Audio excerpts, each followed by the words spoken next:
The OLED, Organic Light Emitting Diode, display module offers a high-contrast, high-resolution screen ideal for a range of applications. Unlike traditional LCDs, OLED produce light individually per pixel, offering deeper blacks and faster response times. Each pixel is made of organic material that emits light when electric current is applied.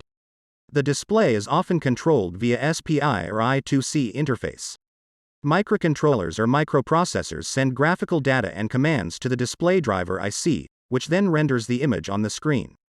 An OLED, Organic Light Emitting Diode, display module is an advanced display technology that offers high-quality, self-emitting pixels for clear and vibrant visual output. OLED displays are known for their thinness, flexibility, and excellent contrast ratios. They emit light when an electric current is applied, eliminating the need for a backlight, which results in deeper blacks and energy efficiency.